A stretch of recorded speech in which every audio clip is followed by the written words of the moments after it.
He said an hour later we wouldn't have got near the place.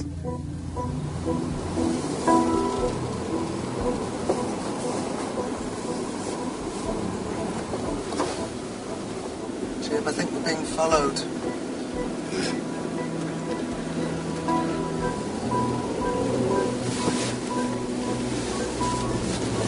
You're not kidding about being followed.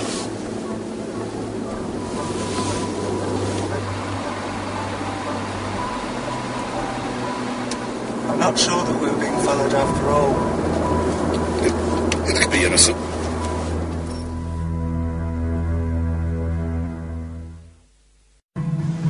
We had fruitlessly scanned the newsstands for references to Bilderberg. There was nothing in the mainstream papers. Jim said that a media blackout was in operation. I didn't know what to think. But there was one exception. The Weekly News is a tiny English-language parish newspaper for British expats.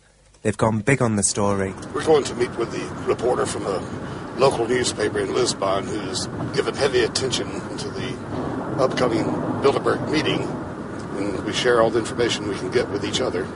And that way we can expose the jackasses. We got an email through from New York saying, you know, how can you allow these people to meet in your country? And I sent an email back to the guy and said, who are they? I've never heard of them. Who are Bilderberg? He sent me back some information and found that this was rather tip of an iceberg. So are you finding yourself thinking up conspiracy theories? I find myself out of my depth, actually. Yes, if 10% of these people came to this country in the normal way, it would be in all the newspapers. What is the agenda that we shouldn't know? These are powerful people. They have the ability to steer the way the world will go. Jim and I spent the day at the Weekly News. It turned out that Paul's suspicions about Bilderberg were slightly less objective than they'd first seemed. But a lot of Christians believe that we are in end times, and the Bible generally talks of the way that the world will move, a sense of disorder, of children not respecting their parents, of extreme. And it would appear to suggest also that we move towards the forming of a very powerful group.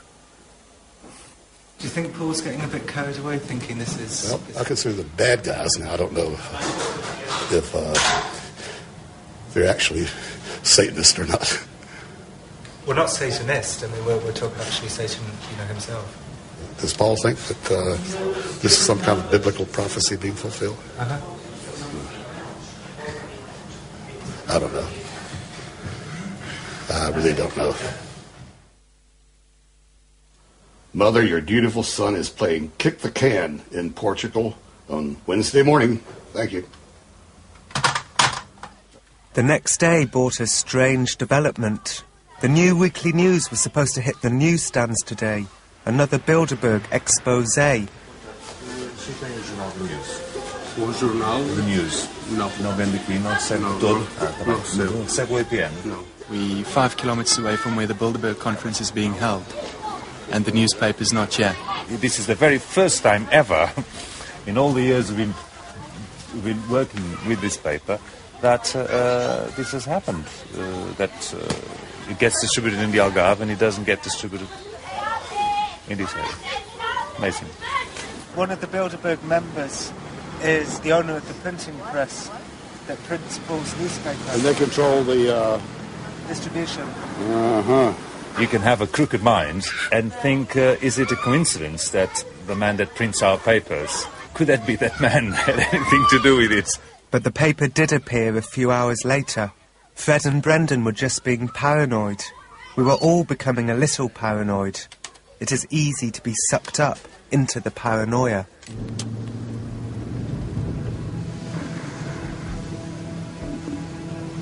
So this is the scene of the crime.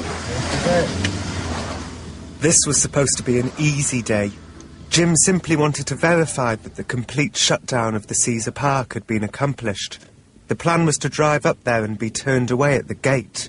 Then we'd drive back to our hotel for a leisurely afternoon by the pool and in the bar. Hi. Hi.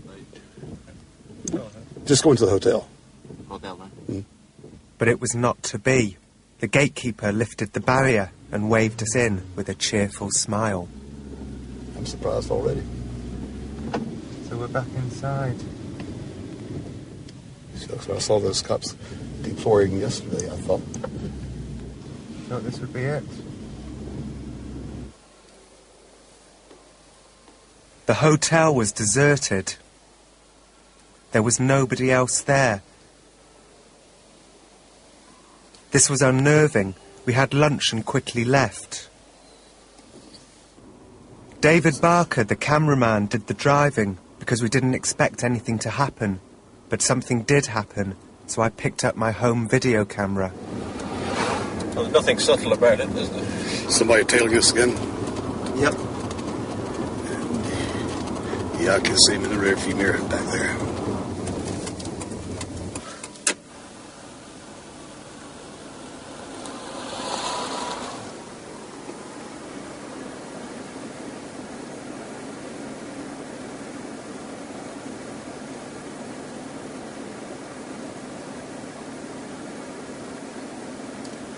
Looks like we have a waiting game here.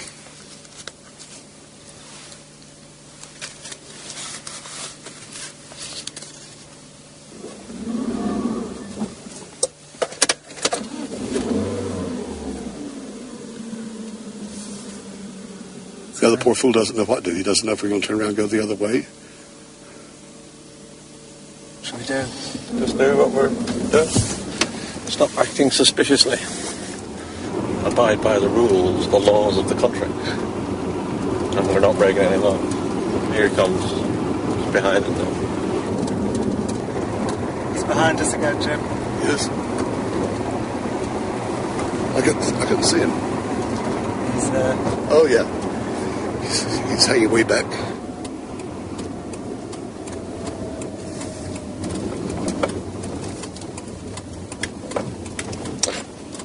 Is he pulling up? Oh, yeah, he stopped. And he knows that we know he's there.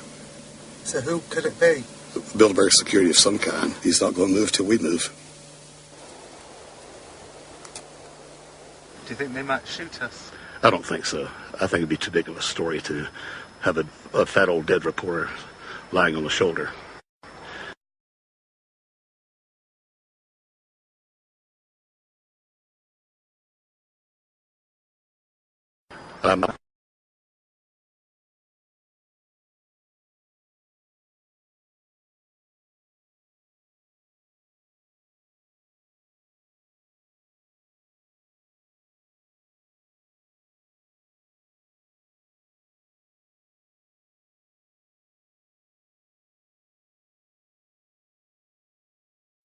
More humorist. I told him that. That'll help. We were followed back to our hotel. Is he still there? Yeah, he's still there. He keeps stepping behind a tree. We're playing peekaboo.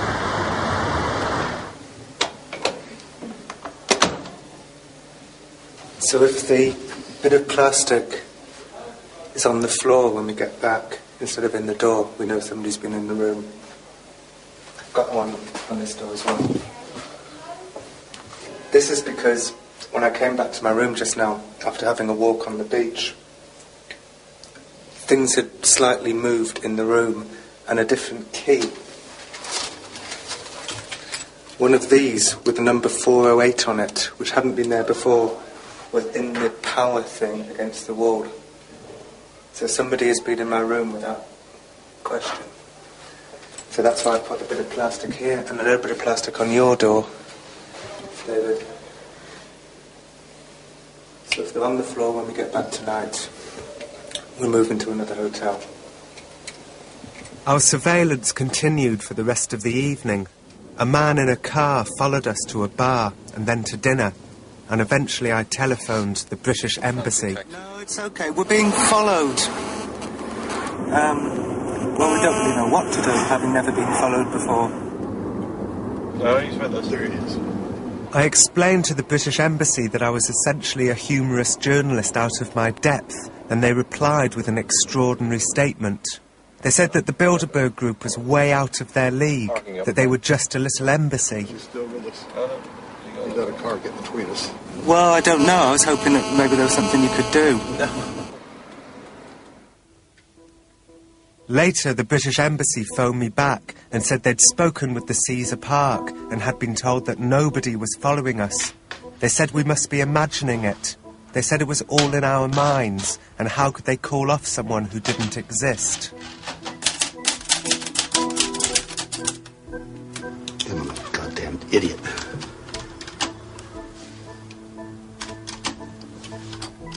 Okay, we call it Bilderberg sets a trap. Was that black car following them, or was paranoia setting in?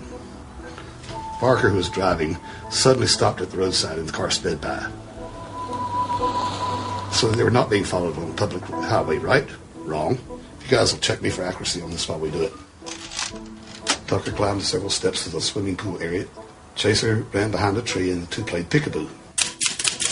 When Ronson and Barker joined Tucker, they reported 2 new stalkers in the hotel lobby. How did they know the 2 men were stalking? Jim said that a media blackout was in operation. I didn't know what to think. But there was one exception. The Weekly News is a tiny English-language parish newspaper for British... Jim, I think we're being followed.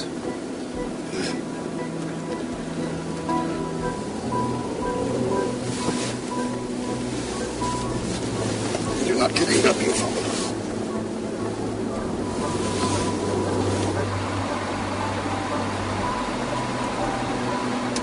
I'm not sure that we were being followed after all.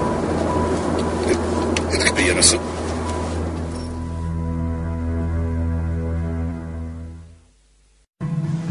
We had fruitlessly scanned the newsstands for references to Bilderberg. There was nothing in the mainstream papers. He said an hour later we wouldn't have got near the place.